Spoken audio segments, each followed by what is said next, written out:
by developing competence and the knowledge of nutrition, which perhaps might be in my masterclass or when people go through this period of weighing and measuring, that's how then you can develop this autonomy to pick and choose what you need when you need to do it. And that would be ultimate nutrition freedom, or as Alan, I think, says, enlightenment, that you don't follow this rigid plan for 21 days. And that's what I realized I really love about my masterclass, and what I love the realization at the end is that people feel like they have autonomy over their diet. Hello and welcome to the Consistency Project podcast. My name is Patrick Cummings. As always, I am here with E.C. Sinkowski. Every week on the show, we aim to simplify the science of nutrition, health, and fitness, cutting through the noise to focus on the principles and practices that will help you perform better, feel better, and live better. Thank you so much for tuning into the show this week. How are you, E.C.? Good. How are you doing?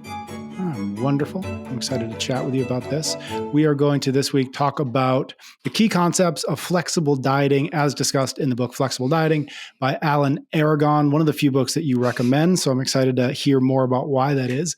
We're going to explore the nuances of flexible dieting, its impact on motivation and outcomes, and how it can be individualized to meet specific goals and preferences. So I'm excited to get into it with you. But first, we want to make sure you folks know all about the Lazy Macro ebook.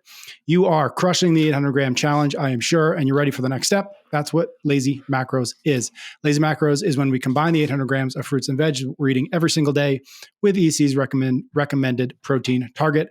The best place to start is the Lazy Macro ebook, chock full of the rationale behind the strategy, best practices for how to track protein intake, and what to do if you follow a vegetarian or vegan diet, as well as much, much more. Now, this is not a lightweight 3-page ebook filled with fluff. I promise you, this is jam-packed with solid info, practical tips, and the kind of no BS advice that, of course, EC is great at delivering. I don't do fluff, Patrick. What's that? I don't do you can't fluff. do fluff? I don't do fluff. Literal fluff or like the marshmallow fluff? Oh, I would do that. Do you do that? No, I would do that. Okay. OptimizeMeNutrition.com/lazy macros. You'll learn all about lazy macros and you get that ebook. All right, my friend. Let's start with the Flexible Dieting by Alan Aragon. Mm-hmm. Again, as I mentioned, one of the few diet books that you recommend. Give us a sense of what this book is about, and maybe even just a hint at why it is one of the few that you do recommend. Yeah, I think it's closer now to 2 years that it's been out. So I'm, again, late to the party here and reviewing it. Came out in 2022 by Alan Aragon. You're a slow reader. That's okay. Yeah, exactly. It takes you 2 years.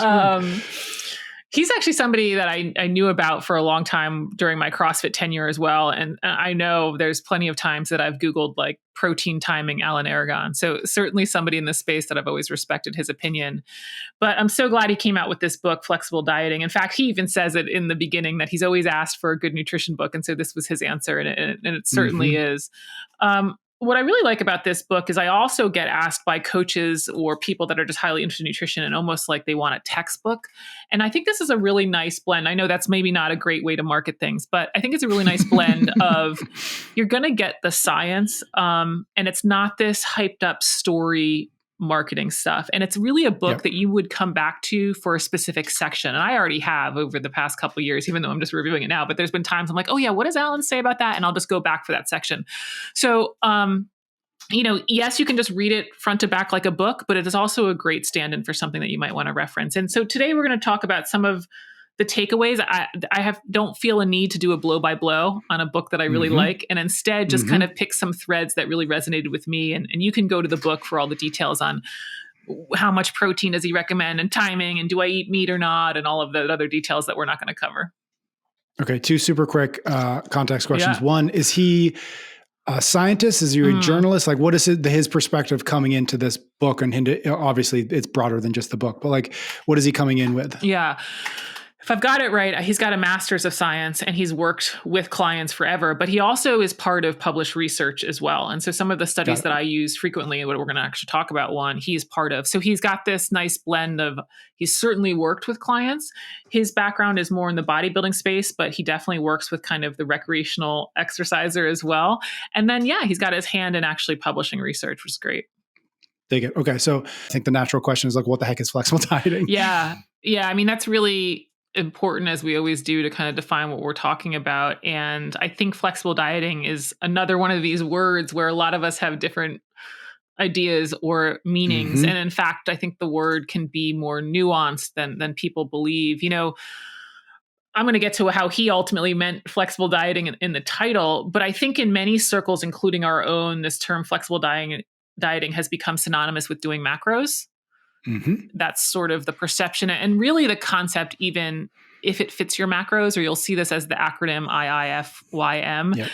And that sort of has taken a life of its own in our space, or kind of the functional fitness space. And the idea there was, if it fits your macros, was, okay, well, I can weigh and measure Pop-Tarts and pork rinds and my ice cream. And as long as I hit my right macronutrients, then I'm doing, quote, the diet. And so Alan actually goes through some of the backstory of exactly how that came to be and why. But some of the background there is it spun off from a study where essentially people were giving macro targets and they considered that the flexible dieting approach versus giving those specific meal plans. But really, Alan's use of the word and the approach flexible dieting isn't meant to be a specific diet. It's not meant to be specifically macros, or if it fits your macros. Instead, it's meant as this style of dietary control. And that changes based on the individual's goal at the time. So maybe they might be counting macros for a period of time. Maybe they're just looking at one aspect of their diet for a period of time, a la the 800-gram challenge. Maybe they're, just thinking about their hunger signaling or something like that. So it can go from a very qualitative approach to nutrition to a very quantitative approach to nutrition. But basically, the individual can pick and choose among the different diet strategies to best serve their needs at the times. And so there might be times when you have this more rigid control, and there might be times that you have more flexible control. And really, I couldn't agree more with this sort of idea of what flexible dieting is. And it's one of the reasons I love my clients to go through a period of weighing and measuring, but ultimately my goal is for them to understand nutrition enough to kind of pick and choose what they need to do at the various times in their life. Okay, so there's two kind of big, as you mentioned at the top, but this isn't a blow by blow, this isn't a chapter by chapter, but there are two sort of big insights or big ideas that you want to pull from the book. One is related to motivation in nutrition, and the other is related to outcomes like health markers and weight, et cetera. So let's start with the first one first. Flexible dieting as it relates to motivation. What's there? Yeah, this was actually a relatively small section of the book. There's so much more in this book than, again, what we're going to cover. I just want to keep stressing that because you're going to want to see all his details and scientific analysis. But the point here related to motivation that Alan was saying that, hey, what makes a program adherent? Why somebody's actually going to stick to this thing is when it's individualized to the person. And not just individualized today, but this idea that 5 years from now, when their goals in their life changes, that we have to individualize the program to them. And so that's how he's thinking about, okay, how do we actually get people to have long-term success? How do we get them to stick to their various plans? Well, it has to change as their goals in their life changes. And he points for the rationale for this to the self-determination theory, which is one of these things that I'm sure I've learned about in some course at some point, but really hadn't thought about it in terms of how I approach and teach nutrition. And so self-determination theory is this theory of motivation, which, by the way, is like the perennial question for people, right? Like, how do I stay motivated to stick to the plan? But self-determination theory suggests that humans all have these three basic psychological needs: autonomy, competence, and relatedness. And this is what underlies our growth and development. Meaning the more autonomy, competence, and relatedness somebody has, the more motivated they are going to be to reach their goal. And so autonomy is that kind of feeling that we have choice and control over our behavior. Competence is this feeling of mastery, being effective in what we're trying to do. And then relatedness is this feeling of connection. And so I really, really loved this discussion of autonomy. I think people often don't realize or think that's what they want when they're looking for a nutrition plan. I think out of the gates, they're thinking, just tell me what to eat. Just tell me what to do. Yeah. If that's exactly the opposite of what's going to create this long-term adherence and motivation. That's going to get your short-term results, but ultimately you don't have the autonomy to figure out what you need and to make it super hyper individualized. And so by developing competence and the knowledge of nutrition, which perhaps might be in my masterclass or when people go through this period of weighing and measuring, that's how then you can develop this autonomy to pick and choose what you need when you need to do it. And that would be ultimate nutrition freedom, or as Alan, I think, says, enlightenment, that you don't follow this rigid plan for 21 days, right? And again, that's what I realized I really love about my masterclass, and what I love the realization at the end is that people feel like they have autonomy over their diet. And just to sort of see him pull that back to where there could be long-term motivation and success for people, I think was just a really nice loop that I don't think I had ever kind of processed before, again, in relation to kind of my nutrition. And that people who are really successful are finally at this place of, hey, am I figuring out the plan that really works for me? Or am I just trying to follow this, 10-day, crash diet for X event? Yeah, that is really interesting. The argument that what we're all aiming for, and I agree with it, is this idea of autonomy. And yet, so many people are saying, please just tell me what to do. Yeah. Give me the restrictions under which I will be successful. But that in and of itself, it runs counter to our It's crazy, really very natural need for autonomy and agency and choice. So it's interesting. We fight against our own our best interests by looking for the restrictions when we should be looking for success with as few restrictions as possible. And to be honest, I think it's because we don't yet have the competence. Right. Which is the other point there, is that if you don't have the knowledge, you're just like, oh my God, just tell me what to do. Get me out of this thing. Yeah. But it's like, okay, let's develop the knowledge base. And that's going to lead you to this, the freedom land, place of freedom. I love that. Okay. So the second of those was how flexible dieting might lead to outcomes people want in terms of weight or health. So that's obvious as it relates to any diet or nutrition plan. Does it work? How does it work? Yeah. Yeah. So I mentioned, he considers flexible dieting not as macros, but as this level of dietary control. And we can kind of have two ends to that, where there's going to be times when it's more rigid and there's going to be times when there's more flexible. And really, this is essentially my principle 6, that all diets control quantity to varying levels of precision. But yeah, just think about it as a continuum. One end rigid, one end really flexible. And the most rigid end perhaps would be, you're weighing and measuring everything and you're perfectly hitting a certain number of calories and each of the macronutrients and each of the 28 micronutrients and each of the fiber types and all of that stuff. It's just like perfectly quantitative. And at the other end, it would be somebody who gives not a single thought about what they eat at any point, right?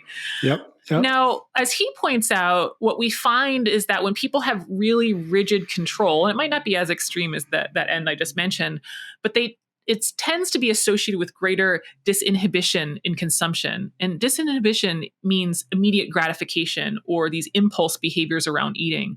So it would be that phenomenon of overeating these hyper palatable processed foods that we've talked about before. And so the people that tend to have these really strong beliefs or diet rules around, let's say, good or bad, or no, I can't have this, or this big restriction, tend to also display greater disinhibition around those bad foods, which is another just sort of interesting pairing, right?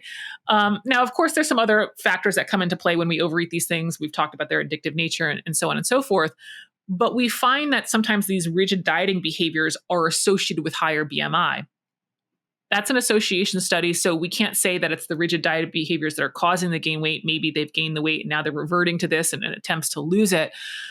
But yeah, I mean, I again, I don't want to make this an advertisement for my masterclass, but just reading this book and then thinking about how I go about nutrition, that's one of the things that I really love for the students is, yeah, great, they lose the weight and they get on their plan to their faster 5K times, but they also get this mental freedom from all of these dumb rules and restrictions that they've been going round and round on, right? And they realize how much freedom they have in their diet, and they don't have to be so locked into, no, I can't have this and it has to be at this time. Oh, and then guess what? When we look at the literature, it turns out that they are associated with kind of better health outcomes. And so Alan points out that most people, and I think this is actually also in the USDA guidelines, have about 10 to 20% of their calories each day can be what we call discretionary, where it really can be the Pop-Tarts and the alcohol or whatever else that you want to fill in it. And Pop-Tarts and alcohol. Yeah. That's my nightcap every night. Pop-Tarts and vodka. Here we go. But, again, it's sort of just a trip. We talked about how people ultimately want freedom, but want these rules at first. And then when we get to this point of explaining, hey, we're trying to give you freedom in this diet, it can be surprisingly hard for people to put those rules down. And ultimately that will get them to their long-term success. Yeah. Yeah, super interesting. So how does he recommend tracking progress to determine if the method that the person is using is actually working? Yeah. No surprise. I really like this section as well. He gives this 3-point measurement system to kind of track on your progress, right? You're picking and choosing these different tools of what you're doing for dieting. Okay, let's check in with your body weight, waist circumference, and then your lifting strength. So weight, I think, is obvious number on the scale. Yep. Second one is waist circumference. And he's using that as a really nice proxy for body composition. Yet you don't have to go to InBody. You don't have to go get in a dunk tank and spend whatever dollars of money to go check out your body composition. Waist circumference is not a perfect replacement for body composition, but most people will lose weight in their midsection when they're improving body composition. And of course, it's different than other body parts. Like if you start a lifting program and you improve your body composition, your legs, your back, your arms, all of those might actually increase in size. Mm-hmm. But generally what we find is when people are leaning out, they do lose weight from their waist. So that's a great, again, stand-in for body composition. And then the lifting strength, no surprise there. I'm glad to see a performance metric here to show that you're making progress maybe in a fitness outcome, but also then to kind of check in with the body composition and the waist circumference. Like, hey, maybe my strength is going up and that's why I see myself leaning out. And maybe that's why the scale is going up. So it's this nice kind of like triangulation of these 3 different points to really figure out what's going on. And of course, with the lifting strength, it doesn't have to be a 1 rep max. You could just pick, okay, what's the weight that I'm doing for 10 reps or something like that. You can look at total load lifted across sets, reps, and load to track your progress. But yeah, I mean, again, I think it's just a really nice, practical way that people can look at progress besides, again, being so transfixed on that number on the scale. And I've kind of hinted at it already. I think what I love the most is that they're all super convenient. It's one of the things I really appreciate about what Alan teaches and educates us on. And he doesn't give us stuff for the sake of science. He doesn't give us stuff that he thinks is necessarily the most accurate system. It's like, no, this stuff is all sitting around your house or your gym and you're going to be using it all the time. And you don't have to go out and spend extra money to see your progress. The one other thing that I thought was interesting about tracking that my audience might not be thrilled to hear, our audience might not be thrilled to hear, is he actually recommends that you wait for a period of 4 weeks to evaluate how the program is doing. So keeping the diet the same for 4 weeks before you say, it's not working. Yep. I've said before on the podcast, and what I recommend in my master class, a 2-week delay, not a 4-week delay, but you insert this change, give it at least 2 weeks of being consistent before you really say there's no change. And one of the reasons that he suggests the 4 weeks, he points actually to women with their cycle, just because of that water retention is going to be changing over that 4 weeks. But of course, just water retention for everybody in general fluctuates. Mm-hmm.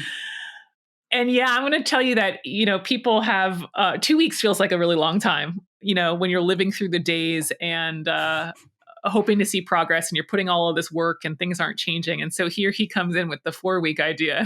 I'm like, thank you, Alan. Gives you some cloud cover to give 2 weeks. Right. 2 weeks. Gosh. It's like, well, at least it's not 4. Yeah, I know. I feel like, I'm like wild with my 2-week suggestion. So no surprise. We got to take these metrics to see how we're progressing, but we can't look at anything in sort of a day-to-day change and really try to figure out what's going on. Super interesting. Any other specific diet recommendations worth touching on? Maybe specifically like things certainly that you agree with, but maybe anything that you disagree with? Yeah, I probably have to think a little bit more on the disagreement side. I do want to touch on a couple things on the agreement side. Certainly he has a nuanced opinion on how he makes his recommendations, but I think it's highly overlapping. And there are these areas of diet recommendations based on age and sex. And those are questions that I get quite frequently, right? That people are wondering, okay, so-and-so says that I need to change my diet because I'm X age, years old, or because I'm male or female. And as we've said before, it's really your body size, how much muscle mass you have, your body composition, your activity level, and even your goals that are going to determine your nutrient needs, not that you're male or female and not that you're 50 or you're 24 or whatever it is. Of course, there's trends. Women tend to be smaller and we tend to be less active as we age. So that then affects how the numbers shake out. But ultimately, it's those factors that matter, not, again, age and sex exactly. It's not that, a perimenopausal female now needs 1 gram per pound of body weight because she's perimenopausal instead of having her normal cycle.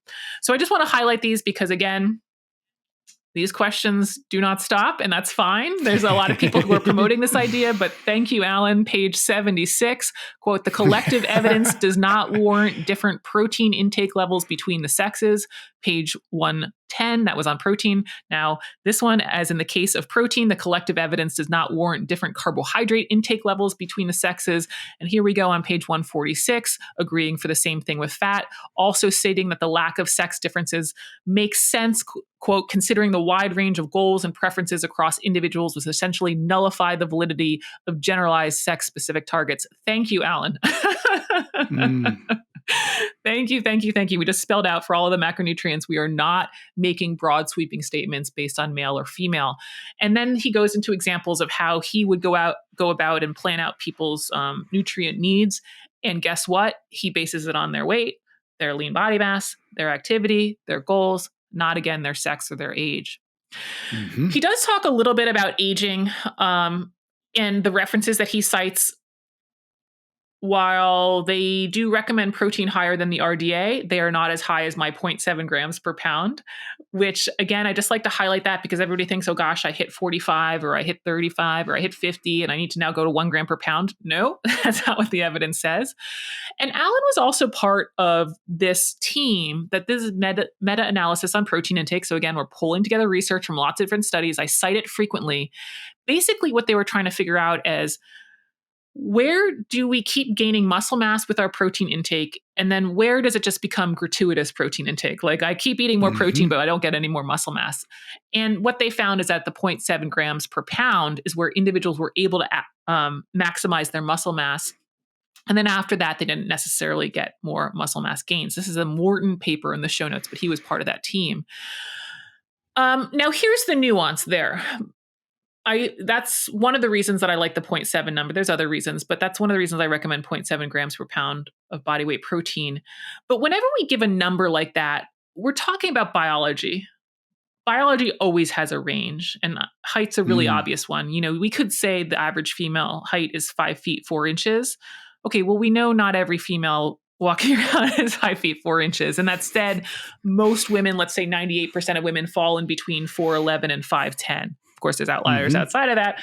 I don't know who I would be talking about, but there's outliers outside of this range. But the point is, I could say something like, okay, women are 5'4"-ish, and this ultimately represents a wider range. And so the same thing is going to be true with these point estimates that we throw out, even the 800 gram number and even this 0.7 number, that there isn't going to be a perfect number. And so when we look at the range that's represented that came up with that 0.7 number, we find a range of an intake of 0.5 grams per pound up to the 1 gram per pound.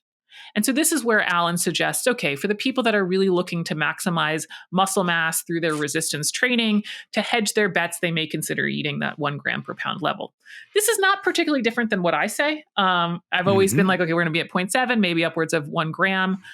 I think maybe the nuance and how I approach it is I work with a lot of individuals who are, yes, they're active and yes, they want to gain muscle mass, but they're also looking to lose weight. And they've also found that their diets aren't sustainable. So I really default to, okay, let's find this common ground number. Let's get those habits in place that we need, not just in terms of protein, but the rest of the diet. Let's check in our goals before we all of a sudden think, okay, I'm the outlier. I'm the 6 foot female, or I'm the 4'10" female, or whatever it is. And so I don't think there's a difference there. I just wanted to point out that nuance of like, this is how people kind of bring their own experience and opinion to the data, right? I'm citing the same study that he was a part of, yet he might push people more towards a higher level of protein. And I might say, okay, we're going to start at the lower end. Yet ultimately, I think we both can find success for our clients depending on what their goals are. Anything else to wrap this conversation up about this book? Not really. I always love that. Not really, but I'm going to talk. No, I mean, I just like to stress again, there's so much content in this book that is well beyond this review. I do not think that this was a review of the book. This is, again, my sort of things that resonated with me that I thought were highlights that were super interesting, because I think it's a really great resource. And especially somebody who likes the science and wants to have a great reference, you definitely want to get this one. Fantastic. Thank you for that. That is, we'll put a link to the book itself in the show notes as well. If people want to do a quick get to it, get it on your Kindle, start going through it, we'll add that. So check the show notes. One more reminder about the Lazy Macro ebook. If you're crushing the 800 gram challenge and ready for the next step, that's what Lazy Macros is all about. Head to optimizemenutrition.com/lazy macros. Read all about Lazy Macros. Get the ebook. I promise you, you will not regret it. Thank you, EC. Thank you, everybody out there, for listening to the show. Thank you for your ratings and your reviews. EC and I will be back next week for a new episode of the Consistency Project podcast.